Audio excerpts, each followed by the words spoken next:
Welcome to Heroes Rising, hosted by Sifu Rafael, a master instructor, public speaker, and the founder of Speaking Prowess.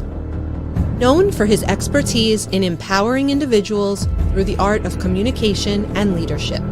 Alongside him is co-host Jose Escobar, an acclaimed personal development speaker, 18-time published author, and founder of 2 thriving businesses, including the Connected Leaders Academy. Together, they bring you dynamic conversations with world-class entrepreneurs, industry icons, and visionaries. Heroes Rising is your go-to source for wisdom, motivation, and unstoppable growth. Join us and discover the hero within you. Hello, ladies. Happy Friday. Thank you so much for being here. Raquel, thank you so much for stepping in. And Jose is very grateful to you for being the co-host today. Thank you. Oh, you're welcome. When he reached out, I was like, oh, of course. I happen to be free. You're not free. You're very, very productive. Yes, I am. I'm a task animal. And Bethany, this is our 3rd hour together. What can I say? I am so blessed by your company. Thank you. It's reciprocal. I feel also blessed by your company. This has been a fun Friday. Yeah, absolutely. I would agree with the fun part. So who wants to take this topic and run with it? I know, Bethany, you said, I love this topic. Talk to us about it. I love this topic because chaos is something that, like, whenever I was with parents and they would tell me about their kids, like parent-teacher conference would happen, and they'd be like, I just feel like there's so much chaos. There's always so much chaos at home. Blah, blah, blah, blah. And I would hear these parents talking about that, and I could sense in them that they had chaos. And what their chaos was, translating down to their children's chaos and everything else. And they'd be like, what can I do? What can I do to like fix the chaos? And not, they would talk about this. And I would often try to take something that they would be able to have a visual of.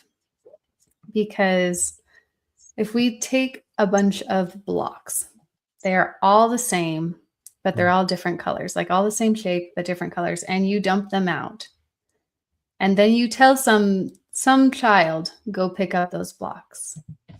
Do you know they will not pick those up? They will roll around in the blocks and be like, no, this cannot happen. And life is over. Things are terrible because there's too much. And so you have to take the step back and be like, okay, there's a lot here. Only pick up the red ones. Pick up the red only. Okay. Now let's only pick up the blue ones. Now let's only pick up the yellow ones. And we sometimes forget that these simple lessons that we are teaching children are the same lessons that we need as adults. Like, I don't know where the translation got lost. That's like, none of those things apply to me anymore. Because guess what? It all does. Everything still applies to us because our lives can be just like that pile of blocks. We have so many things that inside, the biggest difference is that we have, the emotional awareness to not be rolling around being like, this is terrible. I cannot do this. We're not doing that. Who said we have the emotional? We're hoping. We're all hoping. Maybe sometimes we do, but it's taking that step back and being like, well, what is the next thing? What can I do? What's the next thing? And that's why I love this, is because this translates like for every age possible. We are going to have chaos, but it is creating it in a structure that we're able to handle. I love that. So good. So good. You're speaking, and I'm like, this is in the air. Because on Monday, my show was around, goal strategies at work. But that was one of the things. It's like bringing everything down to just smallest to big. What is this next, the smallest possible thing that you can do toward that goal that you can do right now? Because it does feel overwhelming. It just, we create our own chaos because we're having this imagination, like this is such a big goal and I know I want to do it and it's pulling me. But if you feel like I can't do this or out of control, and now it's like, okay, just bring it down to the baby step of it. Mhm. And I was like, okay, that was Monday. That's part of your work where you help people, and now we're talking about it in a different frame again. So this message of chaos to command is so timely for people. It's like God and all the good energy is like, listen, I know you're feeling kind of overwhelmed right now, but these are the answers that you're seeking. So thank you so much for bringing the process to light, because yeah, I'm 52. So we're adults and we're still going through that, where we forget these lessons that are so important. It's like, okay, maybe we all need to go back to the romper room and relearn some things. Well, it's an interesting concept because we we almost just become very prideful. It's like the older we get, the more prideful we become. Mhm. And we just don't feel like we have to do things. We know better. We know how to do it, But when you strip everything down to like the facts and the stories of the matter, right? We always deal in facts and stories. Like, what is the story? We're so overwhelmed and we keep adding to that. And there's this. Oh, and don't forget that. And there's this. Oh, and I need to do this.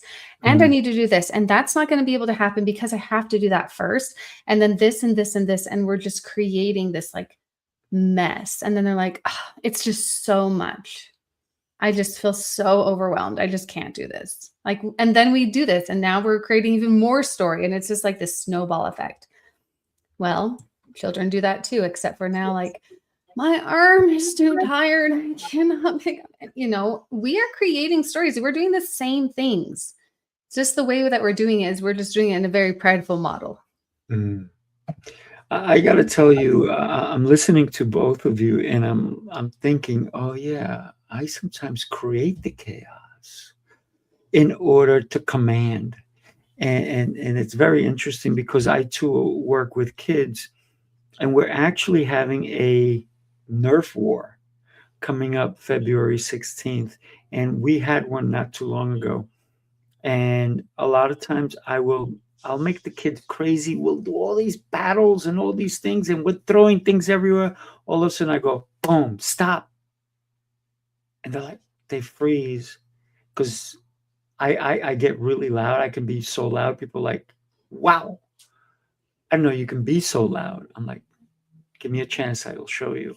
And then what winds up happening is I tell the kids, okay, now we got to pick it all up. We got to pick up the mess we made. But meanwhile, they were having a blast. And I said, the sooner we pick it up, the more we can do it again. And they're running and picking things up, and the place is clean. There's nothing on the floor. And I go, who's ready? Me. They're all excited. And I go, okay, let's go do something else, and then we'll come back. So I commanded them to do something they wouldn't have wanted to do if I said it's over. We're not doing it again. But I said, we're going to do something else, and then we'll come back and do it again. And then the something else was a different fun thing.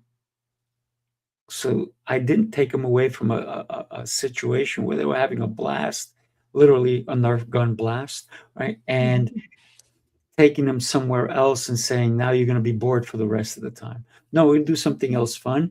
And then in the middle of that fun, who wants to go back to Nerf battle? They're like, me. So it's all about creating that chaos, but then commanding the room at the same time. Because sometimes we need to stop the chaos because safety is important. Because someone may not be acting correctly. Just the same way we can take an adult from a bad situation and then put them in a better situation. It's the same thing as taking a kid who's misbehaving. If you keep them in the same environment, they're going to stay in that mental state of, this is what I'm doing here. But if we remove them from the area, all of a sudden they have to think differently. So that's why when I have the kids go into chaos and we're all over the place and running and doing all these crazy things, and then I say, okay, we're removing you from here, we're going somewhere else. Now they can calm down. They can do things differently. But we forget that we're adults, but we're really kids. We are. We are. And I'm the when big both of one, by the you way. I'm a Toys R Us kid. when both of you were speaking, there were some things that were coming to mind because you know how I love to nerd out on brain science. And so when Bethany was speaking, I was like, oh yeah, we don't know these things, right? It's like our brain is just offering us things. And so our brain is our internal AI. It's working for us 24/7. It's causing 95% of our actions to automatically happen. And so when we start this story, like you were talking about, right? It's like we're living out of these stories, and the story is like, I'm so overwhelmed. And your brain is like, I call mine Ronnie. 1, 2, 4, 5, 6, 8. Here are all the reasons, yes, you're overwhelmed. Oh, don't forget you have this and you have this and you have this and you have this. Your brain is just trying to help you. So nothing has gone wrong because that's how you're beautifully, wonderfully made. But it's like you were saying, right? Bethany's like, you have these internal stories and we don't know. We're not trained. We don't have that insight. Like, oh, we're actually running our life out of that internal story. And if we start with this emotional command of I am overwhelmed. So what does your brain spit out? Yes, you are. Here are all the reasons.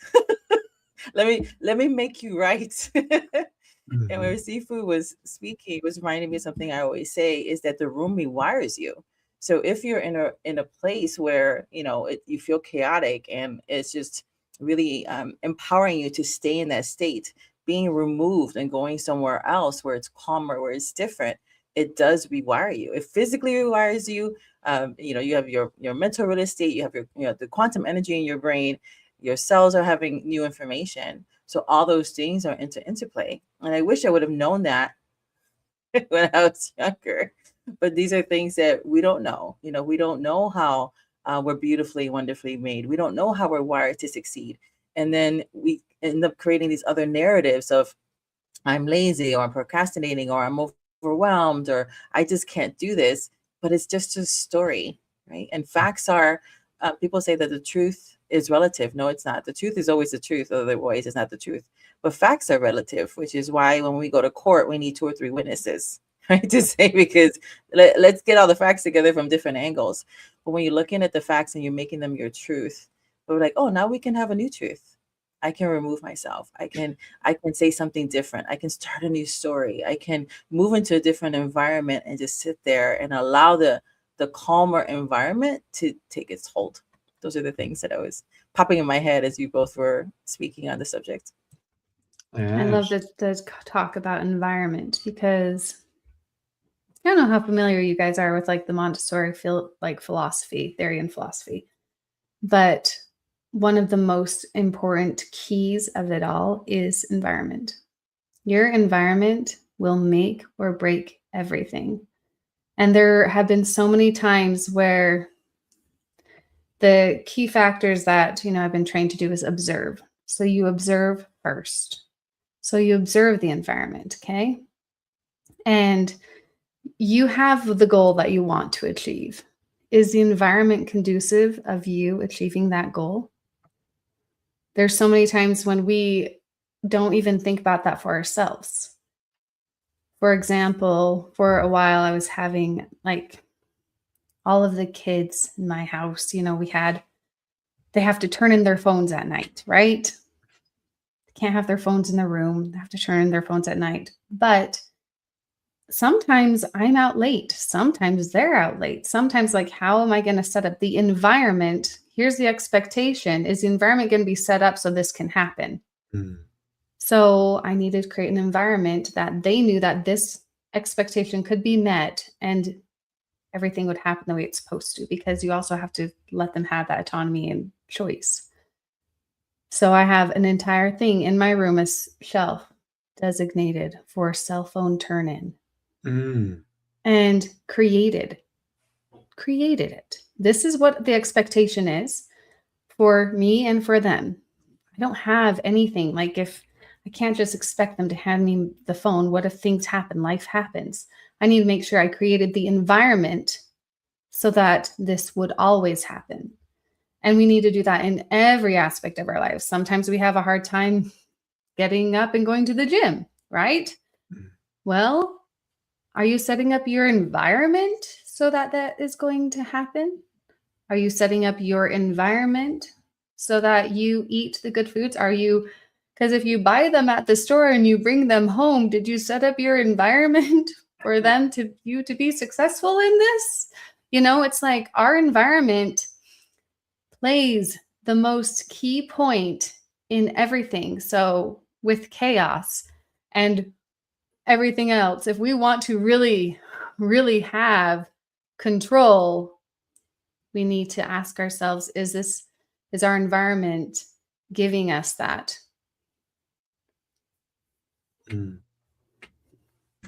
That's so good. I was trying to find it, but I can't find it now. But I was seeing something. What was I watching? Something like Bones or something like that. And they were talking, and she was saying, oh, and it's high potential. And she was looking at the environment, and she's like, oh, this person's a butterfly. And he's like, what do you mean? He's like, oh, there's like different kind of organization skills. And now I'm going to have to go back and find it because I wrote it somewhere. And I was like, that's so interesting. And she said, okay, these are like 4 different insects. And the butterfly person, their environment is like, they like everything out. Everything's important, but they need to see where everything's at. And I was like, I'm a butterfly. She's explaining the other 3 ones. She's like, this person's just like, this person's like this. You're going to find the different environments and what's really conducive for them to be able to thrive and to work. And so if you walk into my environment in my office space, you might be like, oh, that's chaotic. But I was like, oh, I felt like so seen. Like that's exactly how my brain works. Like I have everything out where I can see it is my organized chaos. But when I try to be something that I'm not, having everything, very pristine and a different kind of organization that doesn't go with my own flow, I found that I was not as productive. I was not as happy in that environment. I almost felt like very anxious because I'm like, where is it? I was always like, where is it? Where's that thing again? But now that I was just like, okay, I'm just going to put things where I need to see them and it's out in the open and it's my own private space. But then when she called it a butterfly, I'm like, oh, I felt like so freeing in the language. And so that was what's coming to mind when you were speaking about environments, because also when we're creating environments, we need to be mindful and, like you said, right, observe. How is it that, if I'm creating a co-working space in an environment, even with children, what do they need? Because sometimes I'm a butterfly. I like things all out in the open, but somebody else might have a different kind of system that they need in order for their brain to quiet down, their bodies to quiet down. So I would love for the 2 of you to share your expertise in how to create these environments when you have very different personality gift clusters and organization gift clusters that will allow people to thrive. I'd love to jump in and have you imagine the beach. There's 2 places, and if you think of it, right, you can have the beach with nobody in sight. The waves are still hitting. The sand is still feels great on your feet. And then you can have another beach with thousands of people close to each other, their towels, their umbrellas, and all that. And the question is, each person has their own idea of the perfect beach day. The one that's going to be where there's nobody else around, they have room, there's no one playing loud music or running and kicking sand in your face.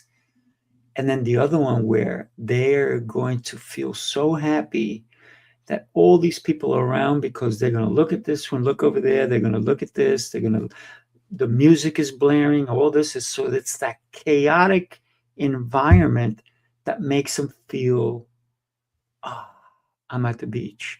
And then the other person who would say, oh my God, I cannot be here. Get me to a secluded beach because that's where I vibe.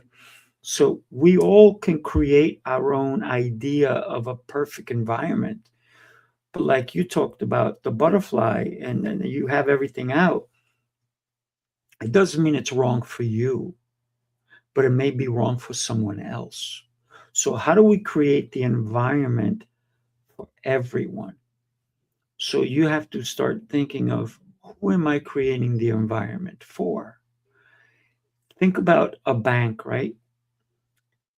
If you go to, and I belong to TD Bank, and TD Bank started in Canada and then the US now. And it used to be a different name. And when I first went into the bank, I was like, this doesn't look like a bank. They have nothing on the tables, everything, including the printers. So if you want something printed, they have to open a drawer and the printer's in there and they print something for you. They close it. There's no cell phones, no pens, nothing. Everything is strategically placed. And when you think about that, you go, I feel comfortable here. I feel like there's no clutter. There's nothing that is going to be lost. Everything has its place. And when you're thinking about your money, you want people that feel that way. And then I've gone to other banks, and I have to go into other banks because I do business in different places. And I walk into a bank, I'm like, look how they are. They don't take care. Look at that. They have something. They have that food on the table over there. They have this, they have that. And so I'm comparing the two environments. And which one do I trust more? That's the question. Which one would you trust more? So I can speak to preparing the environment for 30 plus people that are all different. Mm-hmm. So imagine, let's take an early childhood classroom. I'm just gonna reharness in my inner teacher, and I will tell you what this looks like because I've done this for 23 years. But when you are preparing the environment, and in a Montessori classroom, all the shelves are open. So you can see everything, and everything is isolated on a tray, or it's prepared in a way that you take off the entire material and you learn from that, but you can see everything, and everything is categorized. So you'll have like practical life. I'm a life skills coach, by the way. Weird. So you have like practical life, and then you have sensorial, and then you'll have language, then you'll have geography, then you'll have cultural, and then you'll have math, and you have all these areas set like the entire thing in one area. And then you'll have the children. And they come in, and the first 6 weeks is called the normalization period. Because guess what? It takes 6 weeks to get ready for a new environment, to understand that environment and to thrive in that environment. And it's bringing chaos into a structure, and a structure of reaching goals. So the goals here are going to be, a lot of the time, behavior modification. They're also going to be, just peace, education, grace, and courtesy. All these things are really important for everyone to know. But learning these things and setting them up, you're going to have that one kid that's going to take every single thing off the shelf and dump it all over the place. And they're going to be mixing the materials. And you're going to lose a bunch of stuff, and things are going to be broken, and it's going to be chaos. And every single time, you are going to help them put it back together and put it back. Every time, no matter how much chaos happens, pick it up and put it back. Oh, dump again. All right, let's pick it up and let's put it back. And the cool thing that happens is that pretty soon you start watching and observing, and the chaos stops and everything is done, because it's the repetition of the environment that you're trying to create, and even falling off the horse, and even like creating the chaos, whatever it is, the repetition of it and continually doing it, no matter what, is what is going to stick.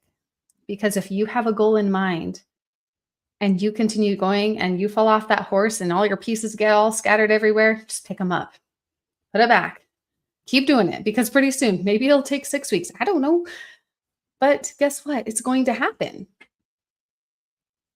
And that's kind of what we forget. Like, it's not going to look the same. Systems are going to look different. You're going to have the kid that does it perfectly, but then you're going to have the ones that are a mess. It's not supposed to look the same. Not at all. Can I tell you, there was an accountant that should have been in your classroom, by the way, because he never learned the lesson, because I needed an accountant. And I was recommended to this gentleman, and I went to his office. And can I tell you, I've never seen so much paper on the desks, on top of desks, in the cabinets. It was a mess. And he tells me how much he charges, which is okay. But I thought, no. If you're going to throw my paperwork underneath the desk and then you have to go looking for my piece of paper that's important and it gets misplaced, you're not the person I need in my life. So just thank God I was able to see his environment that he thrived in. And then I said, wait a minute, I remember one of my clients' dad is an accountant, and he actually did some work for me without me even asking him to do it. And he said, don't worry about it. I'm not charging you. I was like, let me call that guy. Because I already knew how he handled his son. I already knew the kind of person he was. He was a giving individual. He's still my accountant today, 20 years later. And anytime I need anything, he goes, here it is. He's very systematic. So when it comes to certain things, yeah, if you have a kid that's very chaotic and throws everything all over and has to put it back together, if they never learn the lesson, they will live their life like that, and they will keep missing the pieces that matter. And there's nothing wrong with people who may want to get into a little bit of chaotic tables or putting things together, but when it's your own, that's cool. But when it's somebody else's, we have to consider it. So that's why I didn't go with that. Thank God. I don't even know what would have happened to me had I gone with that other accountant. So yeah, choose where the chaos is important, and then can you command it, right? Did I trust that accountant to command his chaos? No, I did not. I think one of the things that really stuck out for me, Bethany, when you were speaking too, is like let me just sit in this for 6 weeks. The time is going to pass anyway.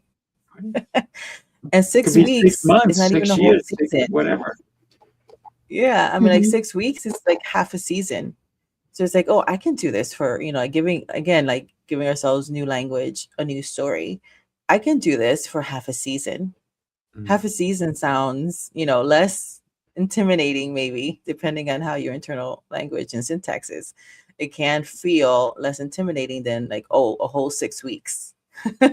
Oh, this is only half a season. I can do this every single day. No, and then telling ourselves the other part of the story. Like, hearing this, that's proof. You're an expert in this. You've been living this for over 20 years. You've worked in this. So hearing that piece of like, oh no, if this works for children, this will work for me too. There's already proof that this system works. And if I would just sit in it for give myself the gift of 6 weeks. Yes, I might have to keep on picking things up over and over again, but that's okay, because that's part of the process. And when we understand that there's nothing wrong with us, it's just part of the process of rewiring ourselves, rewiring that internal story, rewiring our environment, then it becomes like, oh, not so overwhelming.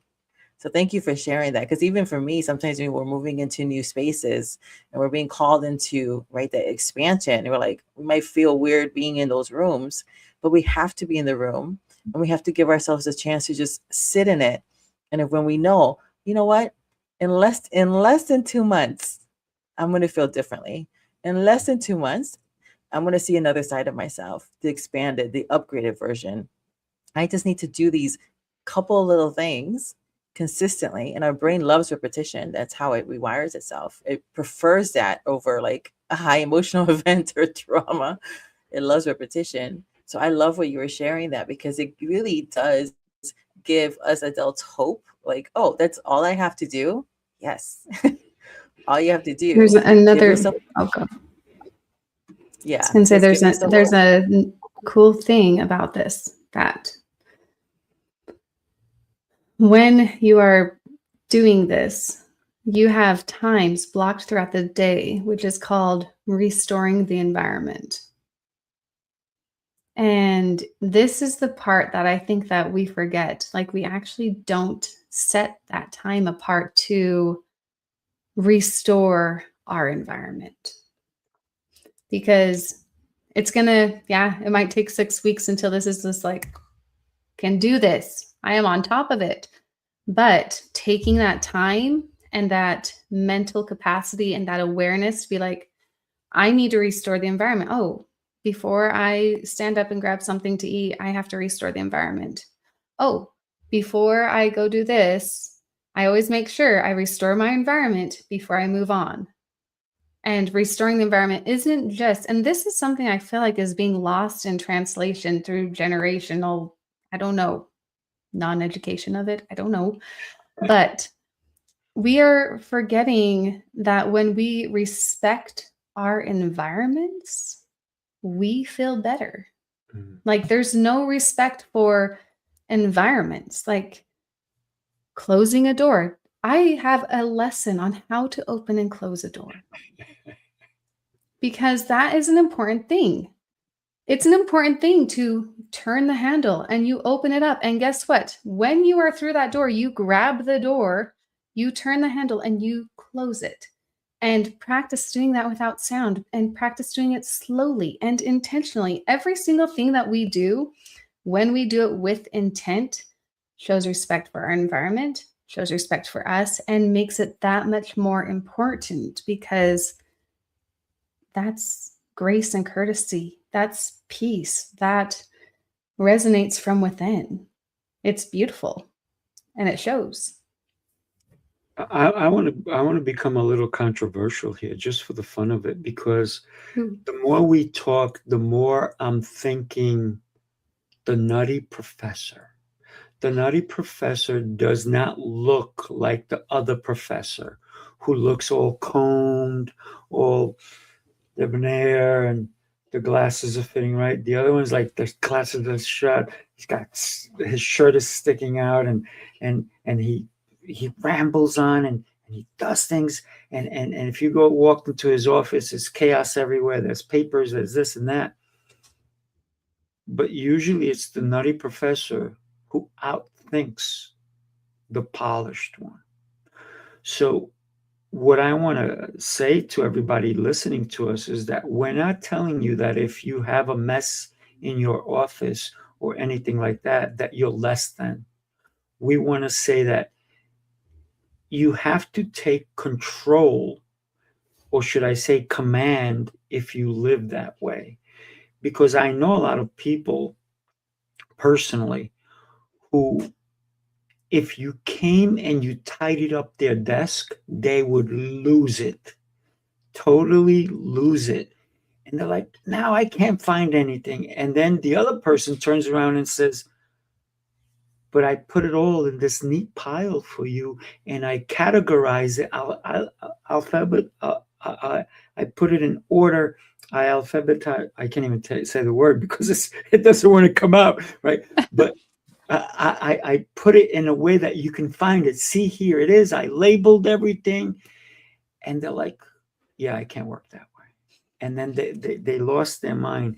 And then they maybe they'll go, okay, I'll try it. And then 2 days later, it's back to it the way they were. Because in that environment, you can tell them, where's this document? And here it is. And like, how on earth did you know? Because they have their own crazy filing system.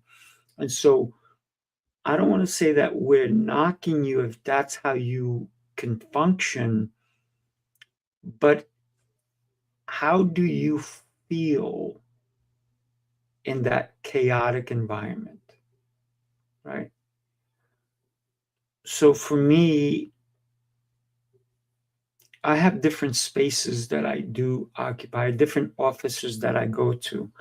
And I even have a wood shop, and I have thousands of tools, tons of different screws, tons of different drills, hammers. I have more hammers than I have hands to use, right? But and I have different rulers and measuring things and this and different saws and that's in my wood shop, and it's all over the place, right? Not in a chaotic way. It's everything has a function, it has a place, and there's a reason why everything has a place, because speed is important when I'm doing work, right? Or when anybody's working for me, so that it becomes efficient, because this saw goes here and that one goes there. And the reason is because when you cut here, you go to that one and use this equipment and that. And so it may seem chaotic to somebody who doesn't understand why is this there, what, but there's a process that has to go through, or they have to learn the process. Just the same way that I know I don't want to give them credit, but the process of putting things together was truly created by McDonald's, because they were efficient in getting the food out rapidly. And when McDonald's first started, I'm sure their burgers were good. I wouldn't know. I haven't had McDonald's since I was a little kid, right? But the process that they go through and the procedure, everybody has followed it. Manufacturing has followed it, because when this happens, that happens, that happens. And there's a lot of companies out there who look for, how can we create a process that's faster, more functional, and deliver the best results for our clients. And so a lot of times there's a company that I know is called Fast Cap, and they're in the woodworking industry, and they have a big sign, no idea is too small. And what that means is that if you have an idea of how we can make this faster and better, let's do it. Let's give it a shot. And they have increased their productivity and their production and their sales tenfold because of that process, allowing everybody in their company to have a say. So chaos is good if you know how to work in it. Just thought I'd share that. No, that was really good. It was reminding me of an experience I had when I was doing my launch last year for the book anthology. Somebody came in and she was doing, you know how they have those beautiful balloons, it makes everything like gorgeous. So she was with her daughter, and she's looking for a pole, and she's like, where is this one, connector? And she's very organized. Everything has its place, and every bag has certain kinds of materials. And then she's like, I know I packed it, So the daughter finds it, and it was in the wrong bag. And she's just like, oh, that's in the wrong bag. So they had to stop the momentum, right? It does break momentum. But I love that when I was watching them, because the mom was just giving her daughter grace. She's learning how to do it. She's learning how to be the assistant. And she's just like, oh, I just put it away and it fit in this bag. So that's why I put it in there. She's like, and then she had to explain to her the process. It looks like a different kind. It looks like the same kind of mechanism, but it's not. And so this mechanism belongs in this bag. So that way, as we're building, we just know which bags to go to. And that's how you can, come up with something really beautiful in a shorter amount of time, because again, it's speed, but there is an art form to it. So it's understanding why even putting something that looks similar, but it's not in the right bag, allows them to actually flow more creatively because everything's where it needs to be. So as if you have a different style of organizing, somebody comes into your environment, like I'm more of a butterfly, my daughter's more of and she's in my executive assistant and director of my operations, and so she's very like tidy, she has like all things, so I need that kind of execution. I know to give it to her, but she also knows don't move anything on my desk unless you ask me. Do you want? Love And then that. unless I ask for her help, and then I'm very specific because I know how her gift functions. And so then I can leverage her gift, and then we respect each other's different giftings. But, I know like, oh, if I need it like this, very systemized, everything like this, I'm going to hand it over to her because she's gifted in that. That's how her brain works. She feels calmer in those kind of spaces. And so being able to say, okay, what is her gift and how can I incorporate it to leverage what I'm doing so I can move with speed too. So when I need something in that area, I'm just like, oh, I just give that over to Angie. So that was what was coming to mind. It's like, we don't understand even something like that seems so insignificant. Oh, the pole was in the wrong bag. All the bags look the same. So how do you even know where to put it? But the person who's doing this says, no, I know they're all actually different when you look at them. So we don't really realize how important like the little tiny details are. And it goes back to what Bethany was saying earlier about observing first the environment. And it's just, you're a scientist. It's not judgment. It's just observing you can take some data in. Without a Yeah. doubt. Well, I married the nutty professor. So I understand this on a deep level. And it's actually been really kind of awesome, actually, because everybody's system works so differently. He is the most intelligent person I know. And he's so cool. But he cannot organize. He cannot create the calm, but he wants it. But he thinks it's such a high capacity that it's very hard to create it. But yeah, I want it. So I feel like that's where it's so beneficial because I can step in and be like, okay, I know that you want to put your laundry in the laundry basket every day. I know that you do. And I know that you don't want to shed your clothes right by the bed every day. I know that you know that this isn't cool with me. And it was literally like putting the laundry basket against his bed and slowly just moving it away. And all of a sudden, it was always in the laundry basket. It's wonderful. But also the way that he thinks is so different than me. I need to put all of his workout clothes in just one basket and not fold them. He works better in the morning if he just has to go like this. That's his process. That's fine.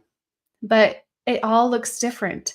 And it's just organizing it and having your system be the way that you're going to be successful.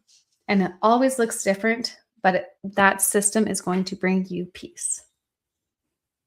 I really love that you shared that with us because so many people get into a relationship with another person and it's love, everything's happy, and until it's not. And it's not because now you're seeing maybe their chaos or they're seeing your chaos and they do not accept it. So what do they want to do? They want to change you.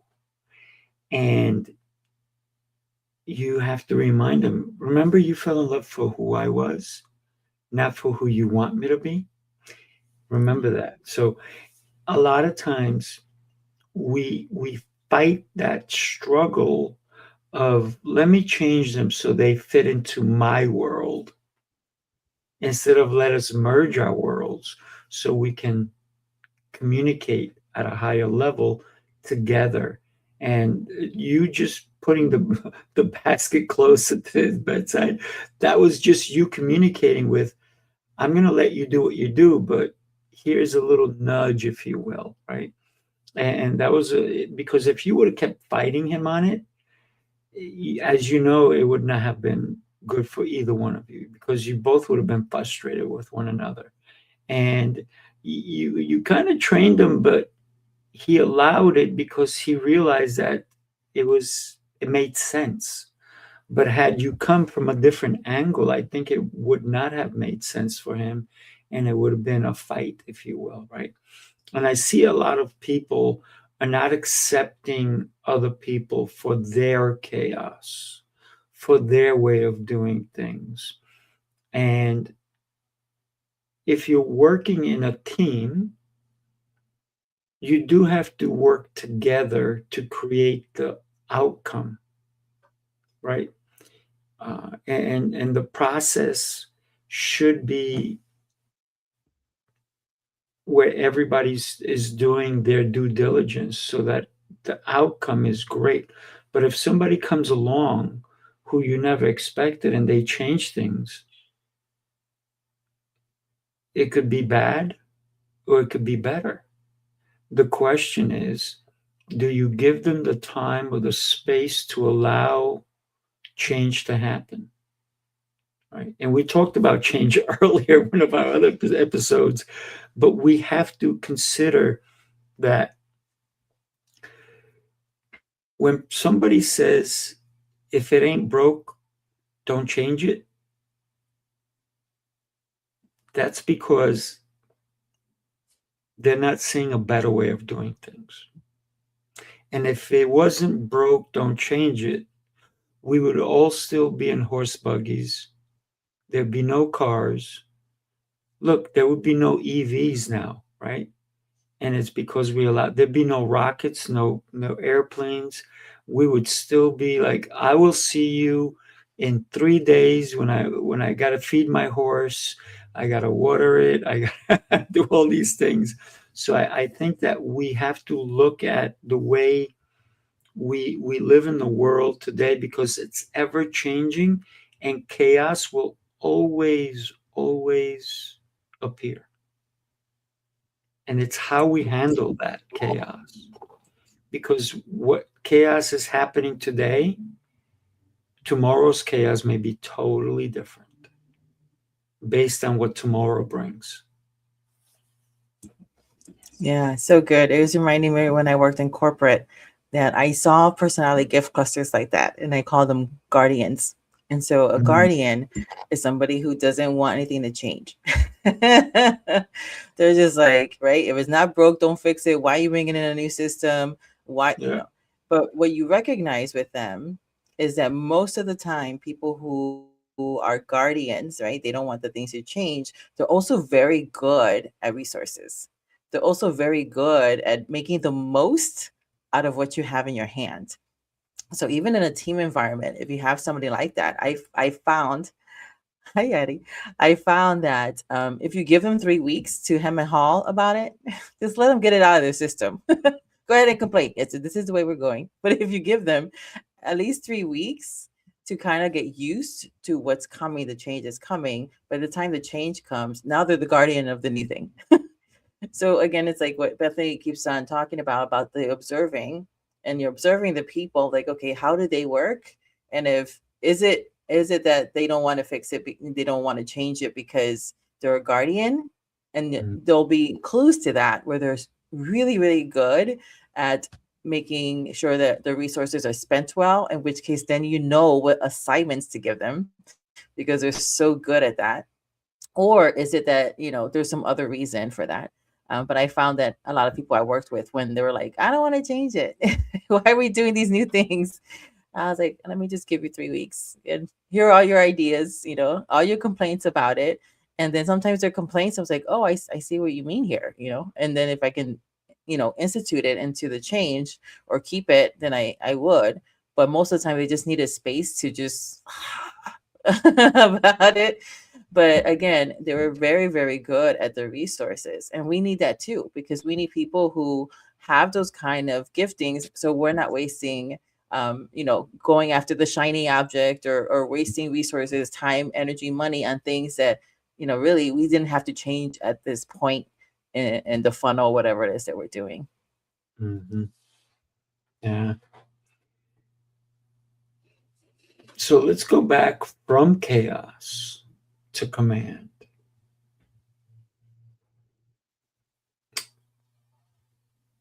Think about a tornado.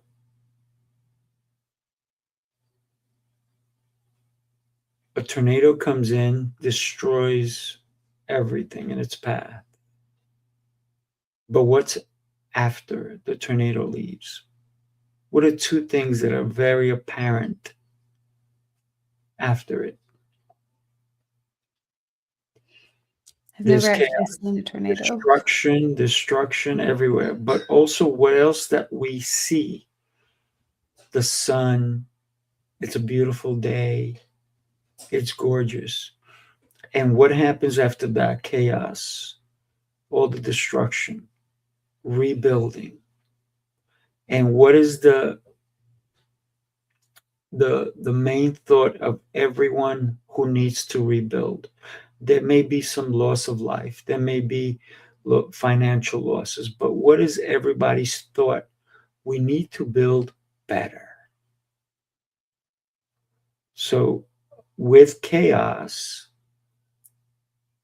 there's a rebuilding when we actually learn to command it. A lot of people in neighborhoods that had tornadoes, now they're building the houses differently. So it made people think outside the box. How do we prevent the roofs from flying off? How do we prevent this and that and this and that happening? Now it makes us better at evaluating what happened. So does chaos teach us? Sometimes it's hurtful, but it is a teacher. Did you ever see it that way? I've seen it that way a lot. I think chaos is a complete teacher. I think chaos is a great teacher because out of chaos comes order. Mm. You must have the chaos before you have the order. I don't know if anyone has ever organized their closet before, but there is a process and it is not pretty. Mm. It usually consists of it being okay. It's not bad, but I really feel the need to, go through things. And in that process, you create complete chaos. You have piles everywhere. There is like stacks and you're like, I don't even need that. Here's donation party. You create the chaos so that you can have the order. Before we go on, let me share this video with you. Take a look. The city never sleeps, and neither do the dreamers who build its pulse. From every corner of the globe they come. Visionaries, creators, leaders, each carrying a spark ready to ignite the world. This is not an event. It's a revolution of rhythm and reason. A symphony of minds. A movement of momentum. Sifu Rafael, Lancelot, Jose Escobar. Together they set the stage for brilliance. This is the NYC experience. Mastermind, light up the city. They coming from the east, coming from the west. Knowledge on deck, put the truth to the test. Leaders in motion, hearts in sync, dropping wisdom so deep it'll make you think. They bring stories, sweat and flame, different faces, one shared name. Elevation, that's the sound. NYC experience mastermind, where purpose is found. Woo! Can't help but move. And I know Bethany has seen that video 3 times today. I've danced every time. Yes. So you talked about creating a space, and I did that in New York City. Raquel, you were there. How was that vibe there when we did the New York City experience? Because I did create the room for different speakers, and did it look chaotic, or did it look, even though there was things everywhere, did it look well put together? Oh, I didn't find that it was chaotic at all. But again, I'm a butterfly, so what do I know? Um, it felt very inviting. You created a really great space where everybody felt loved and seen, and the way everything was structured, it was just really smooth. So it felt like whether we were there or like hanging out afterwards, the time just flew by, and that's how you know you're having a really good time and you're connecting because all of a sudden you look up and you're like, what do you mean they stopped talking? It's somebody else. Oh, what do you mean that it's already lunch? Nobody was like fidgeting, like, when are they going to feed us? Everybody was really intentionally and caught up with the speakers because everybody was so different in what they were bringing to the table. It was amazing. I really enjoyed it. I'm planning to come back to Tampa as well and then like have an extended stay because I have family out there in Florida. But I loved it. It was what I needed. Sometimes we need to get out of our environments, right? And go into those other rooms. And in that kind of compacted time, we rewire faster because everyone's there. Or it's almost like a true mastermind. We're all coming in for the same thing, wanting to connect, wanting to learn, wanting to absorb, and have some fun. So you really created that environment where we were able to do all the things, have some fun, have some really powerful time, to have that deep connections, and to also do business. So it was a little bit of everything.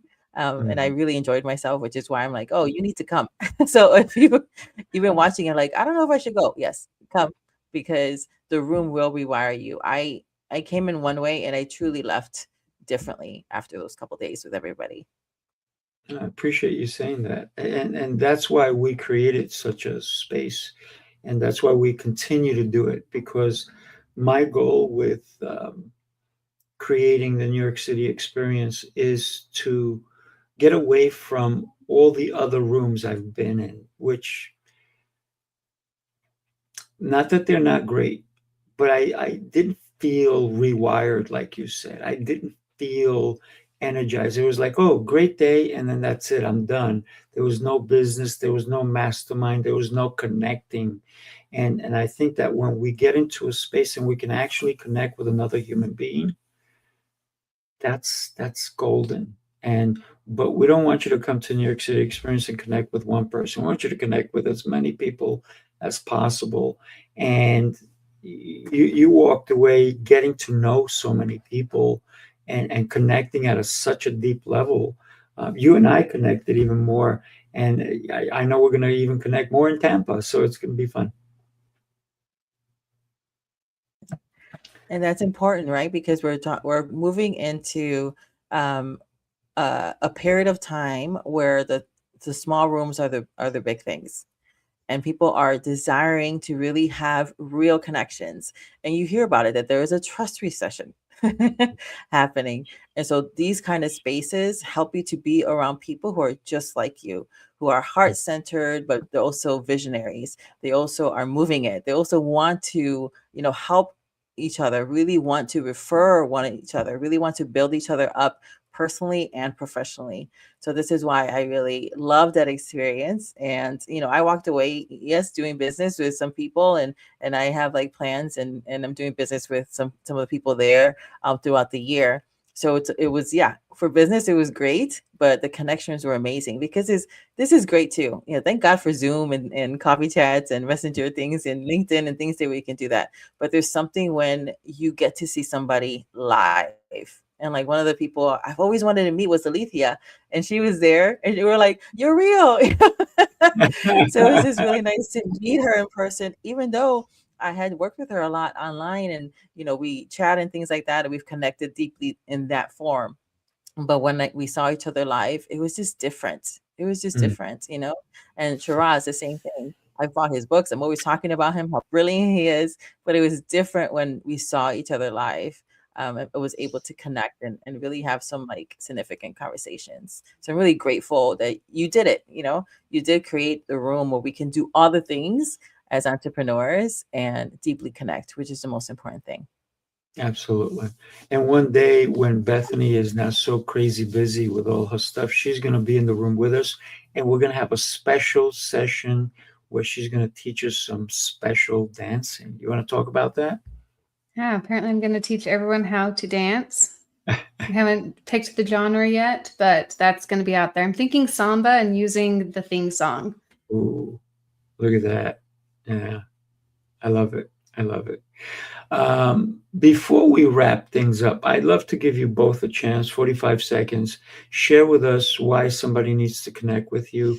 I'd love to have everybody consider the fact that the reason we need to connect with these two young, beautiful ladies is because they're going to help us and impact our lives in so many different areas that we need.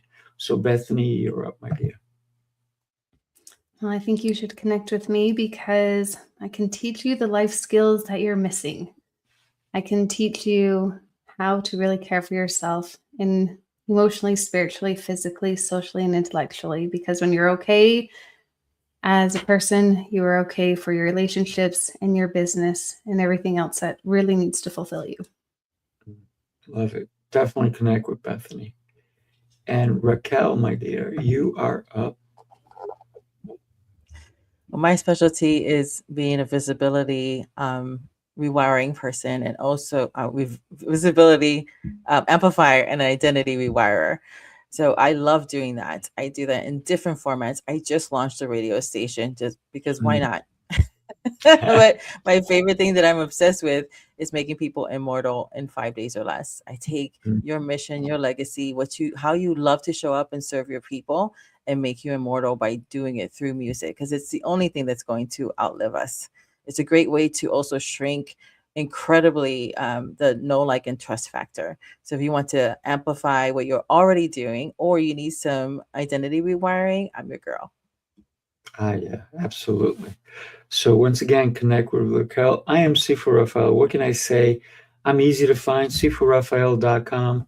And for me, it's how can I help, right? That's my mission in life. I help you from getting on a stage. I have 10 different podcasts. This is one of them. Bethany has been on 3 of them today.